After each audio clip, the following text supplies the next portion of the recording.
to churches within the country, how do we expect that to actually curb the issue of churches springing up anywhere and everywhere and taking advantage of the desperate people that may be attending these churches and effectively perpetuating the same level of abuse because they choose to not be part of this stamp of approval system?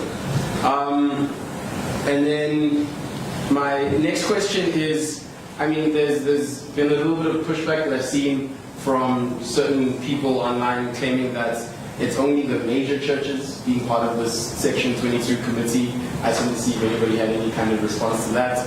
And this one is specifically for Ms. Oliver. I was hoping to get a comment on the court challenge right now about the fact that the CRL didn't have authorization to create this committee. Thank you. Thank you, Chair. Dr. Malok. It looks like the mic is... Oh, the mic is not working well for us. Yeah. Okay. Thank you very much.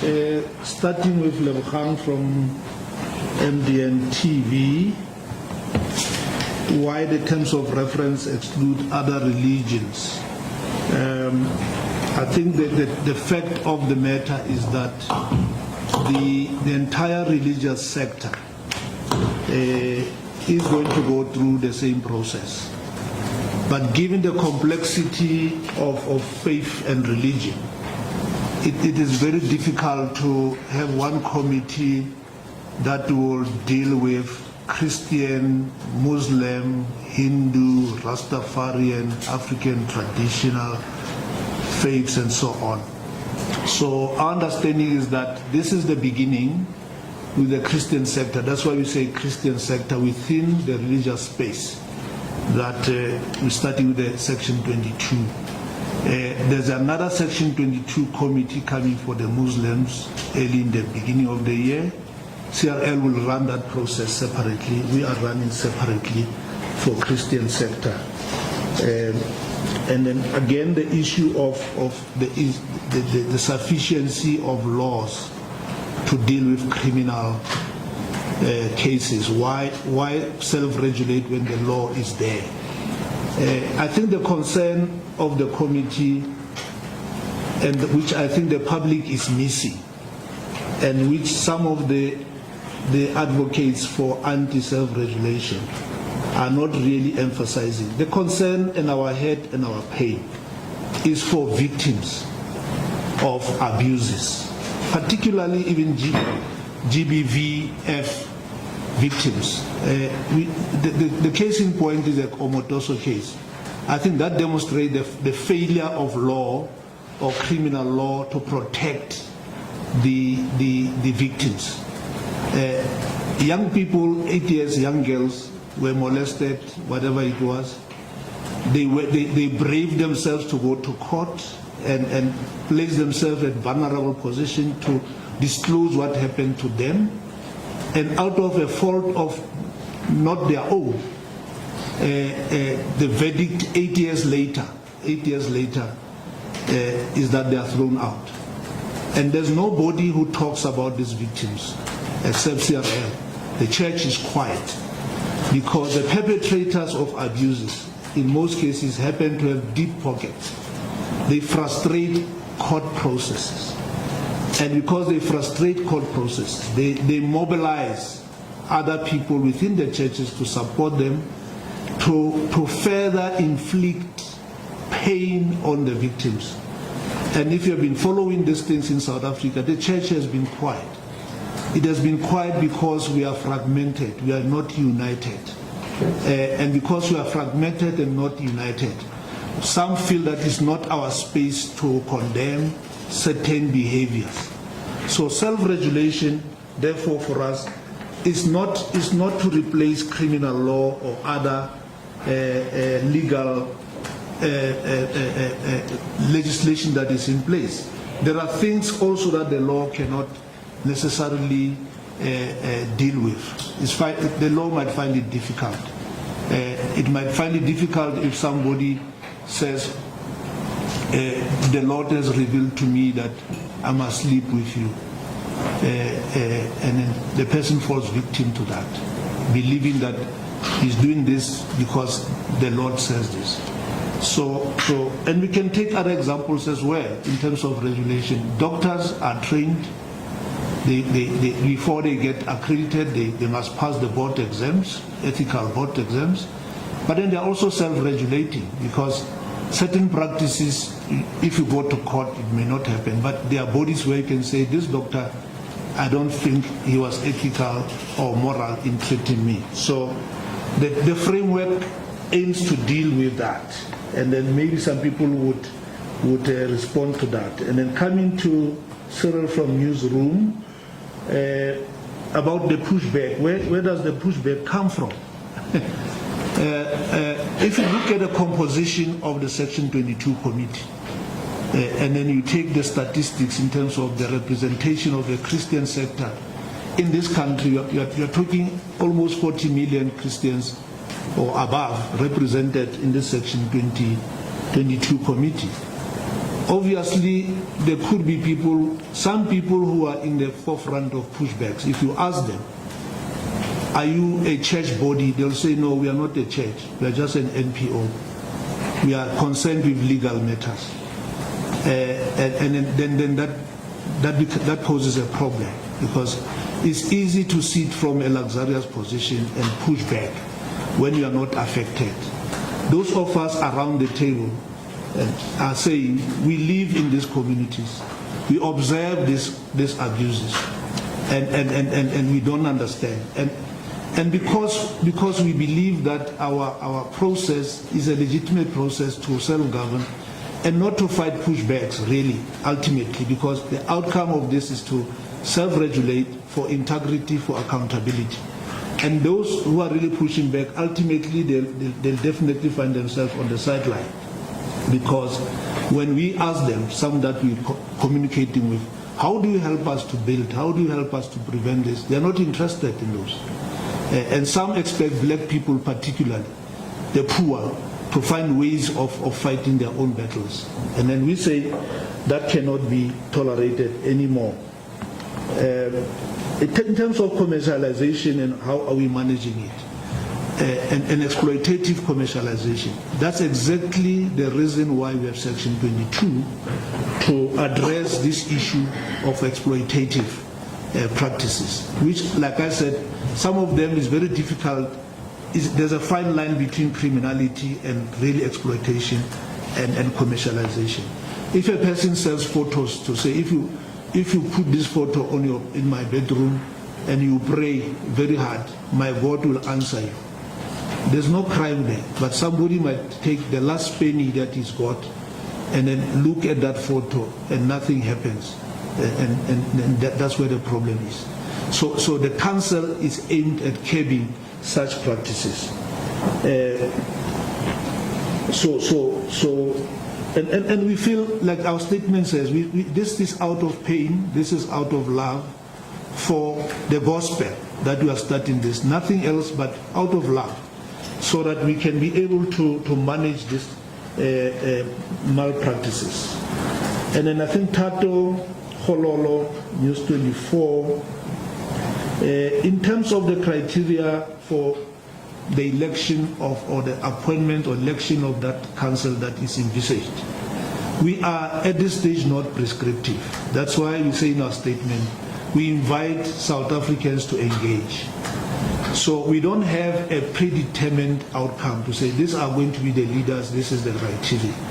What we are giving you today is a framework that we are going to use as a point of entry for consultation. So when we go around the country talking to umbrella bodies, denominational leaders, traditional leaders, victims and all others, the relevant stakeholders, the envisaged outcome is that the product of that process would lead us to a document that we can use as South Africans. So I need to emphasize, we don't have a predetermined criteria. We don't have a committee in mind. We don't have. All we are saying, the country must give us a chance as the church leaders appointed to engage so that this process becomes an outcome of a thoroughly consultative process. So that's what we are aiming to do. And so the consultation process, we have given you the roadmap you'll see in the document, but we're going to sit now in January, early February, to operationalize it. Then we'll give time frames to say, this time we're going to see the umbrella bodies, we're going to see the denominational leaders, will outline a thorough, detailed program across the country, how we're going to roll it out. So that is coming. And then the issue of voluntary and enforcement. I think we are using a voluntary in that statement to say, and to dispel the myth that we are an instrument of government. We are not an instrument of government. We are voluntarily participating here as Section 22. There's no hand that is controlling us. We are credible people. We are theologians. Some are lawyers. We are not here to do a work of anybody. And at this point, I think the media needs to help us, because people associate this with government. But if you understand government in terms of the Constitution, this can't be government. I mean, CRL itself is a Chapter 9 institution, like Public Protector, like other Chapter 9 institutions. It's not even government, but it's there as a watchdog to ensure that there are no abuses. So we see this process as a voluntary process that engages voluntarily amongst our stakeholders, like Muslims and others will do. Then at the end we'll come with our own council that will regulate, self-regulate us as determined by us. And then the pushback, some say it's only the mainline churches. Is it fine now? Maybe the mainline churches, this one needs everybody to hear. The cry that is only mainline churches that are involved, I don't think is fair, because if we're to take every pastor in the township to be here, the CRL chair, like saying, we'll have to meet at the FNB Stadium as a committee. So those who thought about this went the route of umbrella bodies, because that's where the numbers are. But the process itself does not exclude anybody. The process does not exclude anybody. Like I said, we don't have a predetermined document to say this is what we are all about. The process includes the same umbrella bodies, denominational leaders, and when we say fraternal and pastors, we're including even the single pastor will be given an opportunity to interact with the committee and to make representation. And I think their voice will be heard. So I think that question sometimes is nuanced with, why am I not there? And then there's only those that are there. Sometimes the pushback is around that. Some people want to be here, but we can't all be here. We have to be represented. So I trust that I've tried, and then I can give the CRL chair to deal with the question that was directed to her. Okay, thanks a lot, Doctor. I hope the issue of Christians, which will touch on the issue News 24 raised about the court papers, we have said it over and over, that was starting with Christians, and then we let the Christians run. This is an omnibus approach. We have said, beginning of the year, we're dealing with the Muslims. And thereafter, we're dealing with African traditional religion. Because we don't think there's one religion that should be more important than others. If you bring everyone into one room, their belief systems are not the same. So why would you want to do that? This country has done it in terms of marriages. You have customary marriage, you have civil marriage, you have Muslim marriage. And those discussions didn't take place at the same time. They were structured such that each religion or belief system can structure their own type of marriage that they want. It's the same here. We've said over and over, we are not going to allow one religion to influence the other process. But also, let's be fair and open. We live in South Africa. We know where most problems are sitting as far as religion is concerned. We know that, for instance, the challenges of grass eating, of doom, of whatever, it was happening in churches. So we want the Christians themselves to come up with the answers and the solutions and to map out what will work for them. But this is not saying the other religions are not going to be brought in and a discussion needs to happen with them. So I want to really stress that people are worrying over nothing, because the pushback that News 24 referred to, no, yes, and also Newsroom Africa referred to. The issue of the pushback, I've always said, what are they afraid of?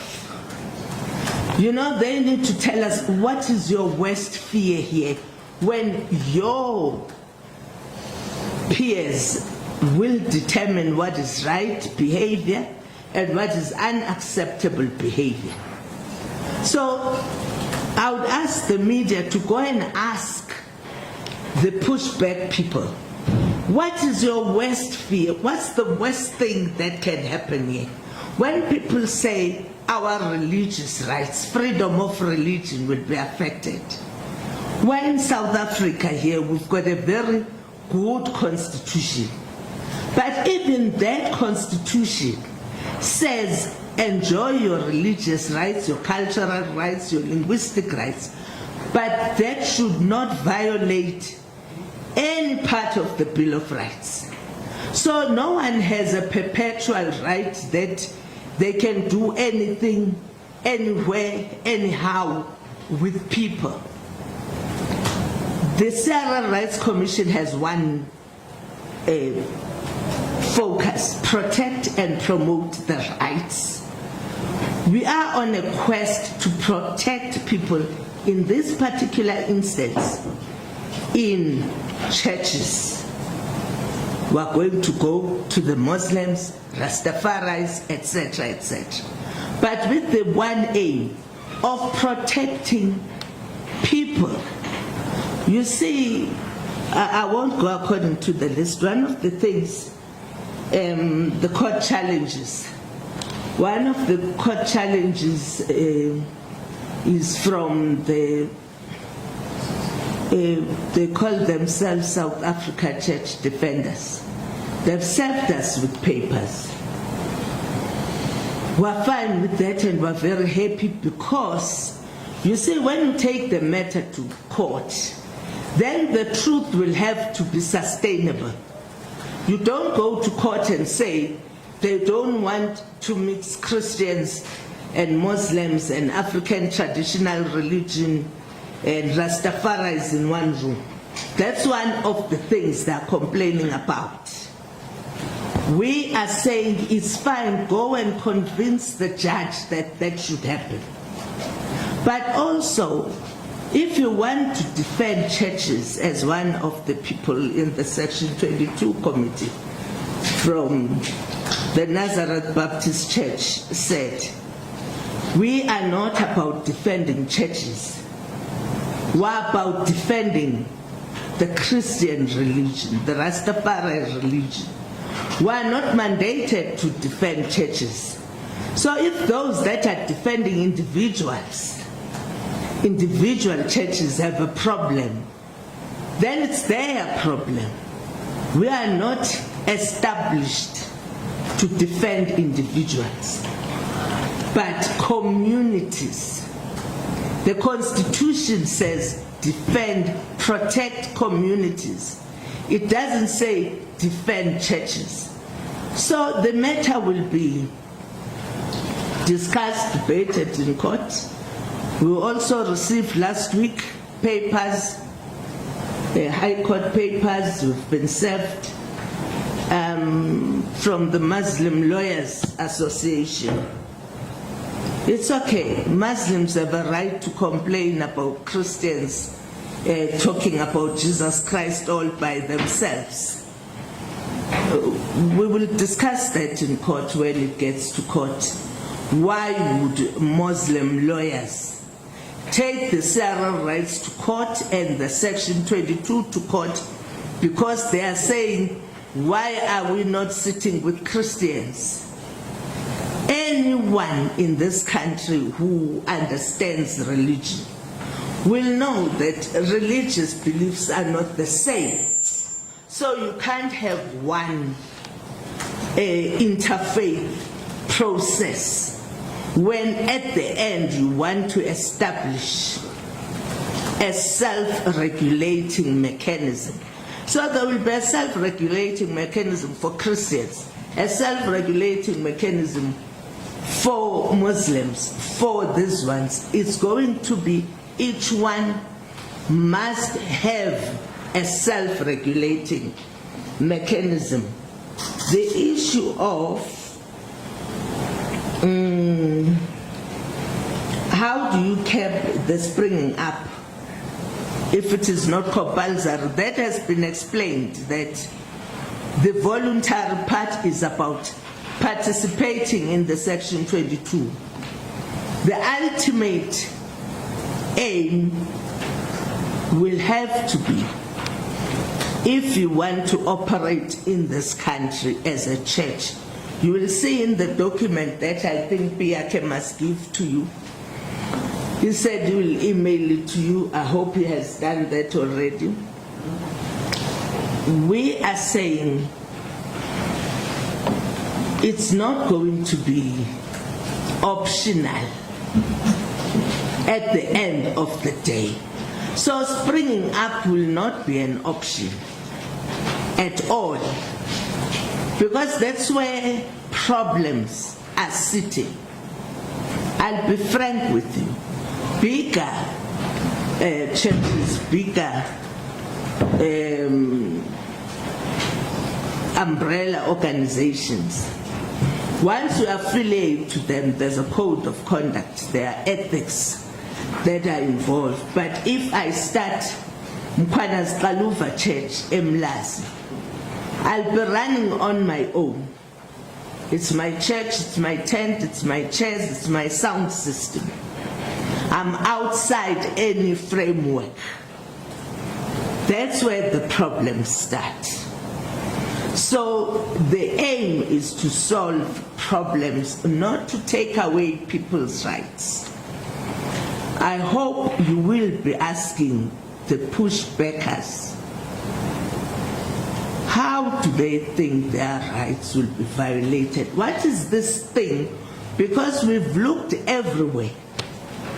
How can we convince people like Moral Regeneration Movement, Father Mkhatshwa, who fought hard for freedom of religion, to join us in oppressing and suppressing the rights he fought for? How do you get big churches like ZCC? You convince His Grace to come to the launch. The CRL must be having a very powerful chairperson who can convince everyone. Because part of the pushback is like the Constitutional Court, but also all these papers, you must remove Togo Mkhwana's Kaluva as the chairperson. Where does she draw all these powers from? Ask them. How can one individual out of 12 commissioners be able to convince everyone? I convince people with huge churches of millions, umbrella organizations of millions, to violate the rights of people, of religious leaders. There's a disconnect between what is happening and what they're saying is happening. I'm convinced that it is deliberate. It's not because they do not understand, they choose not to understand that freedom of religion is sacrosanct in this country. You cannot take away the right for me to worship this microphone. I have a right to worship it. If I start up my own MDN TV microphone worshippers, no one can stop me from doing that. And it's me who's doing that. It's fine. It's not a problem. But I believe the pushback campaign will continue. We are not scared really of the pushback until and unless we are told factually, not theoretically, how these rights are going to be violated. I think we've covered most of the stuff. The last one does CRL does not have the right to set up such a. Oh, one of the issues that are being raised is that the CRL Rights Commission does not have a right, firstly, to set up any system, but also to deal with the challenges that are on the table. The reality of the matter is our act, if you look at our act, it says do all that is possible and feasible to protect the rights of, in this instance, religious people. So we are not outside our act. That's why this is born out of Section 22 of the CRL Rights Act. But the ultimate envisaged council, the self-regulating mechanism, will be determined by the Christian sector. We've said it repeatedly, that will allow them to go off and consult, as Dr. was saying. They're going to release the timetable of where they'll be, when they'll be there, so that everyone in that area who's a religious leader can come and air their views, and questions and answers will be provided. So I hope and I pray that this will roll out early in the year, and we're eventually going to find a solution. As media people, you know what people are faced with out there. You've gone through the pain with us. And for people to say there are enough laws in this country, don't do anything, just enforce those laws. Whenever I ask them, where are the laws when a religious leader is facing serious charges in the High Court of sexual accusations, sexual molestation, allegations of sexual molestation in a church? He goes out on bail, he goes back to church, he climbs the pulpit without fail. If you are a doctor, if you are a lawyer, if you are a social worker, if you are anything, your counsel will say, can you step down until we are cleared? They tell me that's not harmful. It's because they don't know how those people are harmed. They are not willing to deal with the victims. I've personally asked them, as the doctor said, what have you done to protect the victims by church leaders? People who have been violated by church leaders. They say we issued a statement. How nice you can afford to issue statements and be nameless and faceless, and you're not willing to sit down with the victims, cry with them if you must, talk to them. They are not willing to do that because it's cleaner to say we issue statements whenever a pastor has done something wrong. Some of us do not have the luxury. We have to protect, hence we need the Section 22 to solve this problem for us. We cry with the victims, we know them by name. They don't, and they are not interested. So ask the pushbackers, those who are pushing back, what have you ever done for the victims of these churches when you say there are enough laws? It's because they don't even know what the challenges are. They choose not to know what the challenges are. We know. Hence we're saying we're creating a safe space for victims of GBV in sacred spaces because we know their pain. They don't. All they know what to do is to march and make demands, not bring in solutions. What about solutions and not demands? We've gone past the stage of demands. We're all for solutions. So thank you. Thank you, Chair. We will take some further questions, but before that, they do nothing as those that say do nothing, whether it's by design or whatever mechanism, Chair, they've chosen to regard the victims as invisible. In every space, in every way, you don't hear them about the problems that they are running for the victims. So if the victims in the Tosso case and their pain was invisible and continues to be invisible, it's similar with other instances where the victim's pain is invisible. It's only when it affects some of the leaders that they will talk and argue and contact. Up until when the pain of the victims should remain invisible. So the doctor mentioned something. 1 minute. I just want to respond to Lebuhang. Lebuhang cannot legislate ethics, values, and morals. You can't. Okay, you just cannot legislate on that one. Keep the two separately. Ethics, values, and morals aside. That is one thing, as the leaders here said.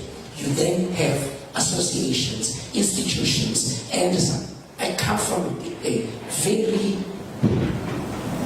restricted organizations that deals with ethics and morals. And I'm sitting here, I cannot get that legislated. It has to come through a kind of a council that can then assist in that point. I can be found guilty by law, but that law doesn't assist me, doesn't assist the people in my profession to do and to follow ethics, values, and morals. So please separate the two. And it's not really something new. In your media space, you should be having an association of the people, your ethics and values. Why is it difficult for these practice? And I think we should try and, when we do apply these things and maybe even ask questions, we should also, maybe some of the Christians will say the Bible is our code of ethics. Please extract from it that which is then going to protect those who are being sexually molested, children in church. Some of the children, your child, is in a Sunday school of a teacher that is not vetted. Yourself standing there be careful. That teacher is simply hallelujah. We can't allow that to happen in our country. As Kalwa said, we fought for the very constitution that is going to be 30 years next year. We fought for it, and we cannot. The death of the, what's his name, in the city, DJ Wallace. It assured me they can find the criminals, but these guys who are doing things there are running around. We still do not even use some of the bylaws that need to be used there. So certainly, this country should be touched. Mandela would have said, RDP of the soul. No, before I leave, let me just emphasize something here. What we seek to achieve was there before. I started ministry in 1980 when I started to preach. And we were licensed to go to the hospital. You wouldn't just go into the hospital to pray for the sick. The church will give you a license that when you enter the gate to say you are coming to pray for the sick, you are identified. We grew up that way. As elders in ministry, we know these things have been there.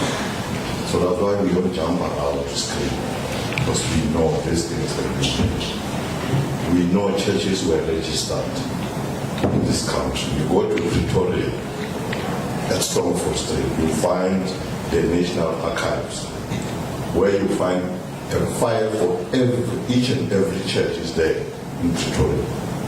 You wouldn't start a church in this country without a number.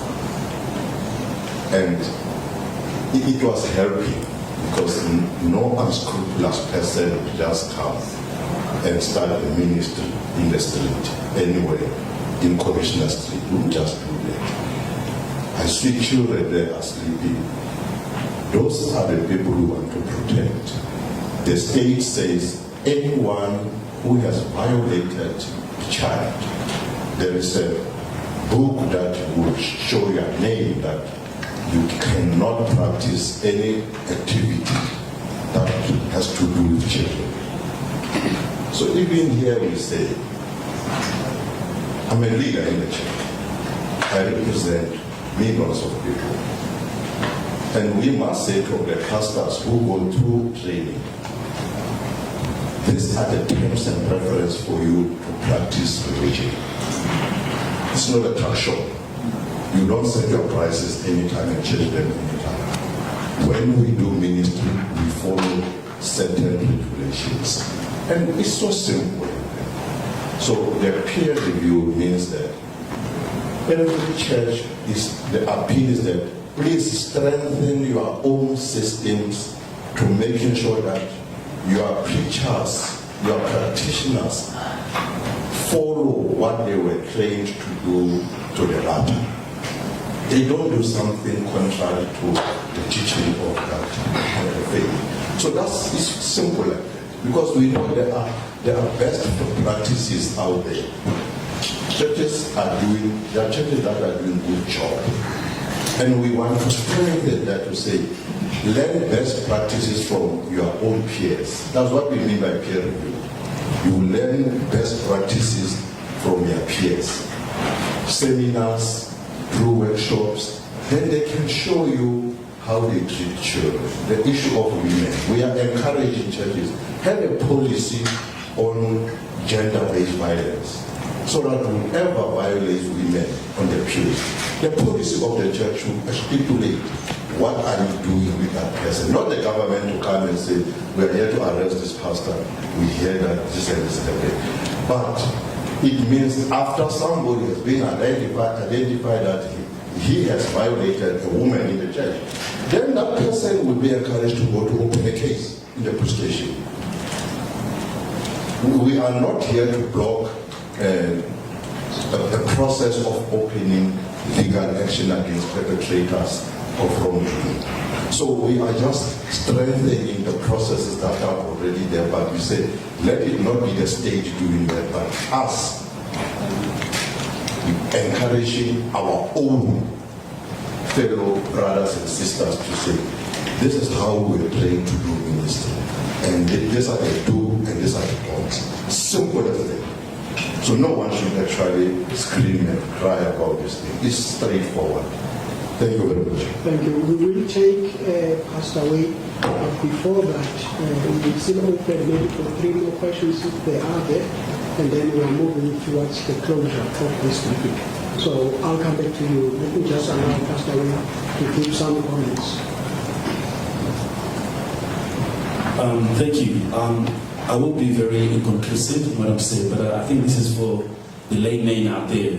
Let's start by saying that in South Africa we've got tens of thousands of churches that are doing amazing work in their communities. These are upright men and women of God that have actually stooped down and looked after the communities, from feeding them, clothing them, schooling them, and even spiritual nourishment.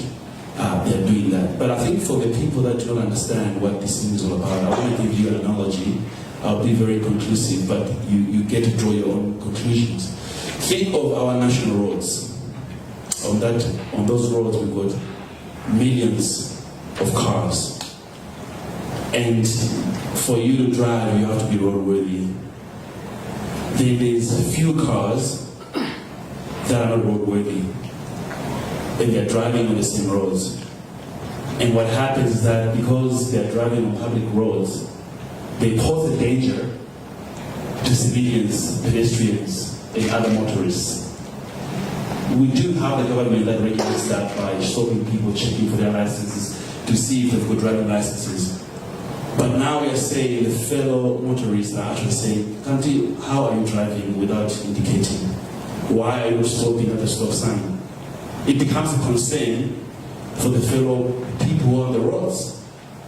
So if you think like that in terms of the church, we are saying there's a way in which we need to go that is very common to everybody who is driving on those roads. But as soon as we veer from that, now there's a danger that is posed to other motorists and to pedestrians. To make it worse, some of those pedestrians are actually kids and women who are vulnerable in our societies. And fellow motorists are saying we now need to protect them. We need now then to call them out. We need to make sure there's training, there's a process which they go to make sure that that can be unified. How hard can that be to understand? Why would you push back against that as someone who's driving on those roads? Yes, your road is roadworthy, but should you not be supporting the movement to make sure that everybody is roadworthy so we can all be safe? Thank you. Thank you. Let me take the 3 maybe further questions as we are about to close. Let me start here. Okay. The name, the media house, and the question. And we'll take the question there. I think those are let me just get the indication. It's yourself, right? And then, yeah, so those will be the 2. Then we'll conclude. Okay, thank you very much. Good morning. My name is Clifford from Jacaranda FM News. I just have 3 questions, but I think one has already been answered. But maybe if you can just deliberate on it. It's about the regulating other religions. You said they are still coming, Muslim and African. But the question is, what would be the impact of running them concurrently? Christian sector at the same time, Muslim at the same time. The next question would be, has the committee proposed any sanctions so far to deal with those who would be operating outside the framework? Or maybe I'm jumping before the gun. And last one, maybe if you can just give us a reaction to the arrest of the IPHC leader, Michael Sanzana. Is this something that you're also trying to regulate? Thank you. Okay, let me get the second question.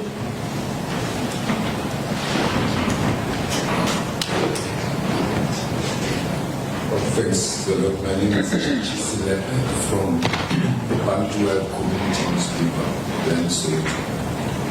I just wanted to ask about the consultation processes that the doctor has alluded to, trying to find out whether the migrants, the migration communities, knowing very well that South Africa was run by the migrants and many countries where, are we doing any consultations with them? Are we going to migrant organizations and other structures? Also given the fact that, for example, one example that been highlighted as that of Pastor Omatoso, which we know very well that is one of the migrant people who is a migrant himself. So I wanted to find out whether there is any interaction that has been steadfast or envisaged with regards to the migrants and the foreign embassies, particularly of countries in the region, SADC and Africa, who are the most migrating communities into our country.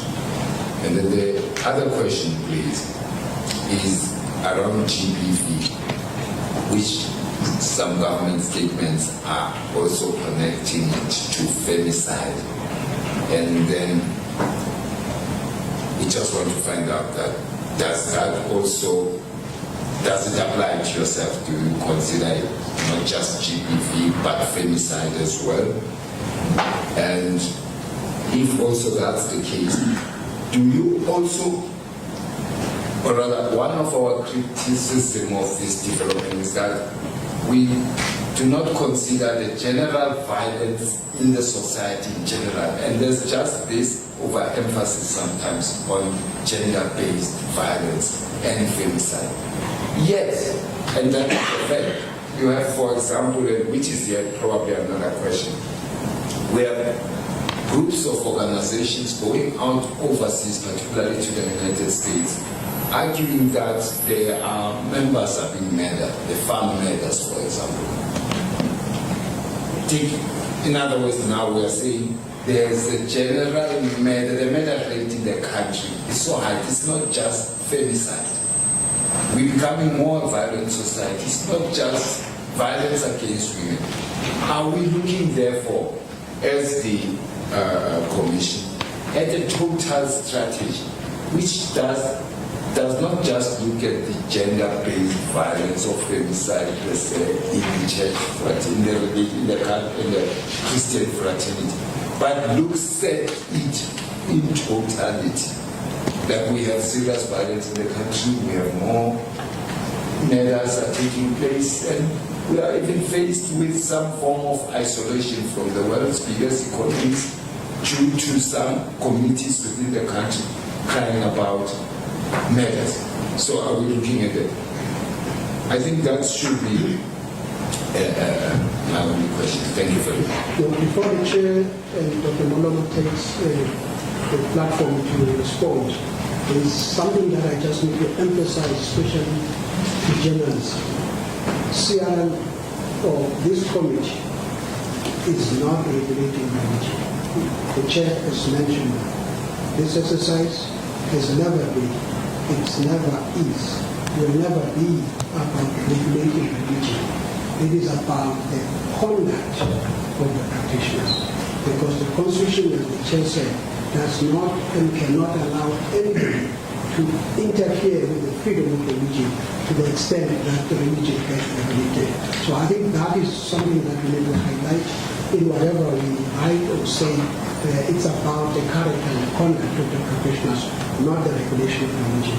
The other question that was raised was about the sanctions from this committee. This committee has a function, a task, to go and consult as much as possible. It's only after the consultation that then that council will be established. So it does not have a stick to sanction anybody at the moment, or even then, because their mandate is not to sanction, is to consult. Chair, Dr. Molomo, you can respond to that. You want me to use the mic? Thank you very much, Dr. because you have answered some of the questions. Tsepo, I think I will leave the first one, which has been partly answered to the chair of CRL, to answer on the other Section 22 or Section 22 committee for other faiths or religions. And the issue of proposed sanctions, I think he has answered very well. This committee is a facilitative committee for consultation that will culminate in the formation or establishment of a council. That council will set up rules and regulations on how they sanction. So the framework does, when you read it, it will indicate the importance of having such sanctions, but we are not prescribing anything. So that's going to be part of the consultation process. I think the committee has not even thought about reacting on the arrest of a leader from another denomination. We don't know the intricacies. I don't think we're in a position to can say anything except to say that we are in a consultative process, and IPC will be one of the churches, denominations that we are going to talk to. I think it will be third in the order of the targeted stakeholder engagement.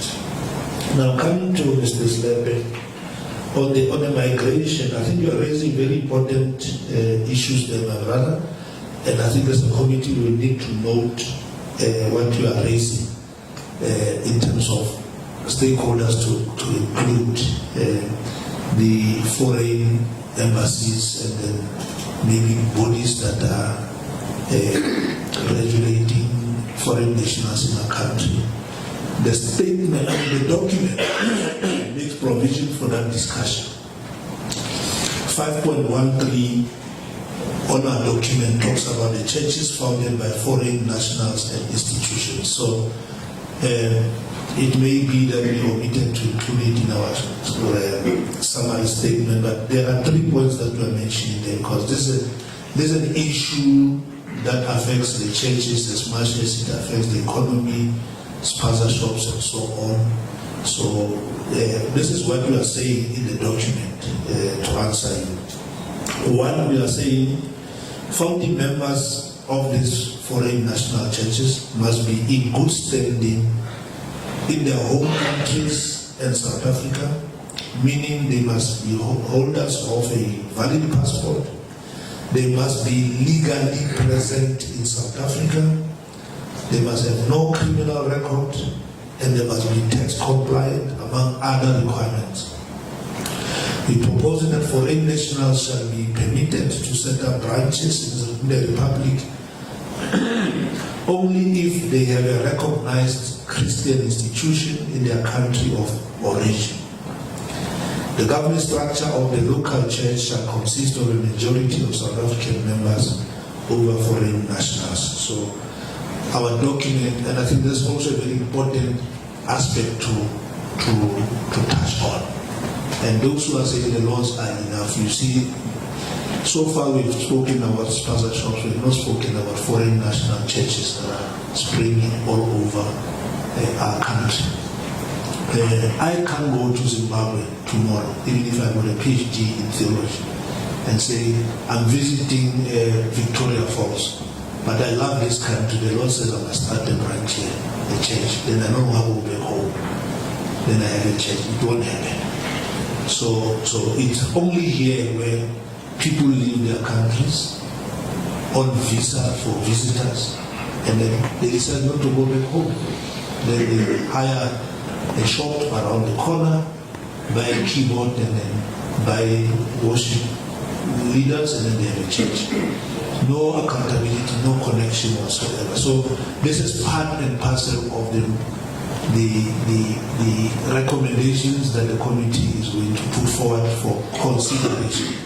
But what I like about your question, we can't discuss this also alone as South Africans. We must engage the embassies and the legitimate formations that are in the country. So that's a very good question. Then I'm leaving the gender violence, based violence, and resolution to the chair. Okay, thanks, Doctor. The reality is that the environment of violence makes it worse for GBVF to happen. We're a very violent nation, so GBVF is part of violence against women, but also gender-based violence includes men as well. So the issue of violence in the country, I agree with you, that the soil is fertile for those who want to do GBVF to do it, because there's so much violence in the country. The issue of the IPCC Pastor or Reverend Sadlan is a matter that is in front of a capable court. We're monitoring that in terms of lessons learned and how we can protect the religious communities around this matter. So part of it is lessons learned. As I said, these things will run concurrently. I've said it before that we're eager to say goodbye to Section 22 on Christians so that they go and do what they need to do. We'll be talking to Muslims, as I said. And once we're done with them, we'll let them go and consult their own people. And then we'll talk to Rastafaris, African traditional religion, etc. But all these things will run parallel, because one should not affect the other. If the Section 22 on Christians is consulting Christians, it shouldn't affect the Section 22 on Muslims, consulting Muslims. So these things will run parallel, and at the end, then when they all go to deliver their findings, then that's when togetherness will happen. But the proposals will probably not be the same in terms of how solutions will be found. You might find that other religions already have a self-regulating mechanism. We know for a fact that you can't just rock up one day, be a rabbi. I'm sure it will be quite difficult to do that. So the challenges are definitely not the same. The solutions will definitely not be the same. So we are right in saying we need to be looking at embassies and high commissions of the various countries and solutions that are coming out of those countries. I remember Section 22 was discussing the issue of what is happening. We've said we need to thoroughly research what is happening in the continent in terms of curbing challenges. We were saying there are other extremes that are happening in certain countries where churches have been shut down, etc., etc. We know that Kenya is currently in discussion as a nation about a self-regulating mechanism as well for Christians. So even the Eswatini are beginning to talk about these issues. So lessons learned from other countries will be very critical in this process. I think we have come to the end of the presser. Just a couple of announcements. As the committee, the chairperson, Dr. Maloma, and the Section 22 committee moves out, I will remain with the members of the media just to assist in terms of the documentation. And then I also want to emphasize that this committee has a document. And this document is what belongs to this committee.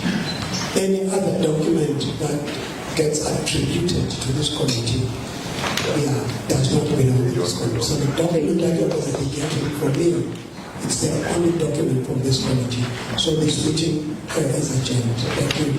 And I'll ask the general to remain with me just for a minute or so. So lunch will be available that side, but once I'm done.